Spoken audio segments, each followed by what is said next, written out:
আসসালামু আলাইকুম এভরিওয়ান, কেমন আছেন আপনারা সবাই? আল্লাহর অশেষ রহমতে আপনাদের দোয়া এবং ভালোবাসার মাঝে আমার ফ্যামিলি নিয়ে আলহামদুলিল্লাহ অনেক বেশি ভালো আছি। ভিডিওটি করা ছিল গত শনিবার রাতে। ছেলেদের লেখাপড়া শেষ করে রাত্র 10টা থেকে 11টার সময় আমরা পার্কে এসেছি। তা আমার ছোট বাবার রিকোয়েস্ট ছিল সে সাইকেল চালাবে একটু খোলা পরিবেশে। তো আমার ইচ্ছা না থাকলেও তার বাবা তাদের সকল আবদার পূরণ করার জন্য সব সময় প্রস্তুত থাকে। তো তার বাবারও কথা ছিল যে তোমরা স্কুলের পড়াশোনা শেষ করে আমাকে ফোন দিবে, আমি এসে তোমাদেরকে নিয়ে যাব। তো যেমন কথা ঠিক তেমনই কাজ। দেখতে পাচ্ছেন আজকে পার্কে তেমন একটা ভিড় নাই। এই পার্কে প্রচণ্ড ভিড় থাকে। এর আগেও আপনাদের সাথে আমি এই পার্কের ভিডিও শেয়ার করেছি। এই তো দেখতে পাচ্ছেন আমার ছেলেটা সাইকেল চালাচ্ছে আর আমার কাছে এসে বলছে তার কাছে আজকে রিল্যাক্স লাগছে। তো সে একবারে 2 ঘন্টার মতো সাইকেল চালাচ্ছে, তার কাছে নাকি অনেক বেশি ভালো লাগছে। আমাকে এসে বলে মামনি ধন্যবাদ।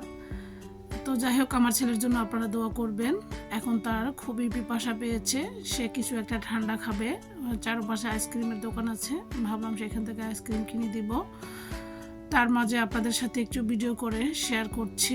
আশা করি আমার আজকের ভিডিও আপনাদের ভালো লাগবে।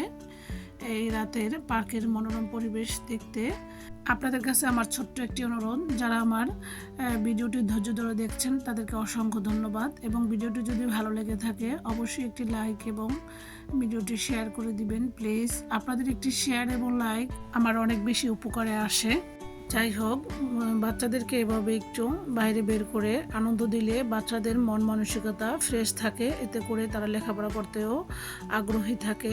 এই তো আমার বাবাটা খুবই ক্লান্ত এবং টায়ার্ড, এখন তাকে আইসক্রিম খাওয়াতেই হবে। তো আমি আপনাদের সাথে ভিডিও করতে করতে চলে যাচ্ছি। আজকে পার্কে এতটা ভিড় কম কেন বলছি, কালকে সকালে যেহেতু সবার স্কুল মাদ্রাসা খোলা, তাই অত একটা ভিড় নেই। তো আমরাও আজকে বেশি সময় এখানে কাটাবো না। তো বাবারা এখন কিছু খাওয়া দাওয়া করবে। তার বাবা তাদের জন্য তাদের পছন্দ মতো খাবার নিয়ে আসছে। আমার বাবা আজকে এই সাইকেল কিনেছে, তার জন্য পার্কে বসে আমাদেরকে ট্রিট দিচ্ছে। দেখুন কত খাবার যে আজকে আমার বাবা ট্রিট দিচ্ছে। এই দেখেন বুস্টেড। এই খাবারের পাশাপাশি বাসা থেকে আমি কিছু আম কেটে নিয়ে আসছি এবং চা তৈরি করে নিয়ে আসছি। তো সব কিছু মিলেই তারা এখন খাচ্ছে। খেয়ে দিয়ে আমরা চলে যাব বাসায়। তো দেখতে পাচ্ছেন পার্কের মনোরম পরিবেশ কতটা সুন্দর, রাতের পরিবেশ। এই তো কথা বলতে বলতে আমরা আইসক্রিমের গাড়ির কাছে চলে এসেছি। এই গাড়িতে করে বিভিন্ন প্রকার আইসক্রিম বিক্রি করা হয়, কোল্ড কফি, জুস। এখানে ঠান্ডা জাতীয় খাবারগুলাই এখন বেশি পাওয়া যায়, কারণ সৌদি আরবে এখন প্রচণ্ড গরম। প্রতিনিয়ত 45 থেকে 48 ডিগ্রি তাপমাত্রা থাকে। ছেলেদের সাথে অনেকটা হাঁটাহাঁটি করে আমি নিজেও ক্লান্ত। এই তো এখন সবাই মিলে আইসক্রিম কিনে খেয়ে বাসায় চলে যাব, যেহেতু সকালে বাচ্চাদের স্কুল।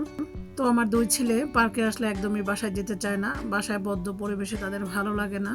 তো কি করার আছে বলুন, বাচ্চারা কতক্ষণ বাসায় বদ্ধ পরিবেশে থাকতে চায়। তাই তাদের ছুটির দিনগুলোতে সবসময় এভাবে লং টাইম আনন্দ দেওয়ার জন্য পার্কে নিয়ে আসি।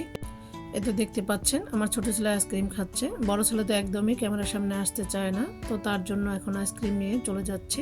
তো আমার আজকের ভিডিওটি কেমন লেগেছে অবশ্যই কমেন্ট করে জানাতে ভুলবেন না। কথা বলতে বলতে ভিডিওর শেষ পর্যায়ে চলে এসেছি। তো আমার আজকের ব্লগ ভিডিওটি আপনাদের কেমন লেগেছে অবশ্যই জানাবেন। তো আজকের মতো এখানেই তাহলে বিদায় নিচ্ছি। সবাই সুস্বাস্থ্য কামনা করি, সবাই ভালো থাকবেন। আল্লাহ হাফেজ।